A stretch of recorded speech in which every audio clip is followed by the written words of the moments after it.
దేశానికి స్వాతంత్రం రావాలని పోరాటం చేస్తున్నాను అని దానికి వ్యతిరేకంగా లెటర్ పెట్టడు.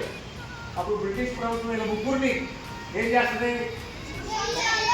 ఉరిశిక్ష వేస్తుంది. ఇప్పుడు ఉరిశిక్షలు, అప్పుడు ఉరిశిక్షలు ఉన్నాయి. అందుకని చిన్న వయసులోనే దేశానికి స్వాతంత్రం కావాలని పోట్లాడిన వ్యక్తి భగత్ సింగ్. కాబట్టి ఆ భగత్ సింగ్ ఇవాళకి చనిపోయి 95 సంవత్సరాలు అవుతుంది. ఆయన మరణాన్ని స్మృతించుకుంటూ మన భగత్ సింగ్ ఫోటోకి మన మాస్టర్ గారు పూలమాల వేస్తారు.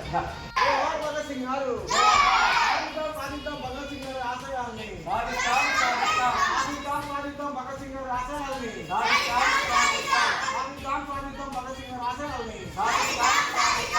మనం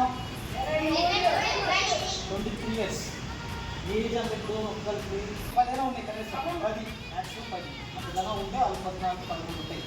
ఇప్పుడు ఆయనకి ఎంత 23 అంటే ఈ ఒక 8 సంవత్సరాల తర్వాత ఆయన ఇంటికి పట్టాడు.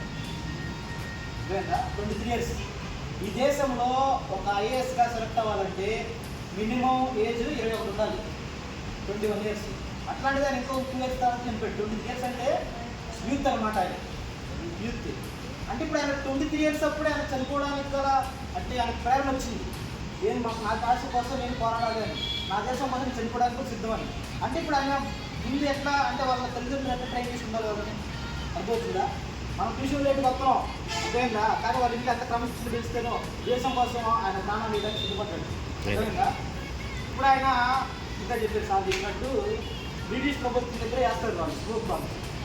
వాళ్ళకి ఏంటి బాంబు వేస్తారు చెప్తారా మనకు ఎక్కడైనా, కానీ వాళ్ళు లొంగారు ఎందుకోసం చర్చ జరగడానికి. అంటే బ్రిటిష్ ఇండియా వాళ్ళు వ్యతిరేకత వచ్చింది మన మీద అని విషయం వాళ్ళ దగ్గర చేరడానికి వాళ్ళు వేసి కూడా లొంగిపోయారు వాళ్ళకి.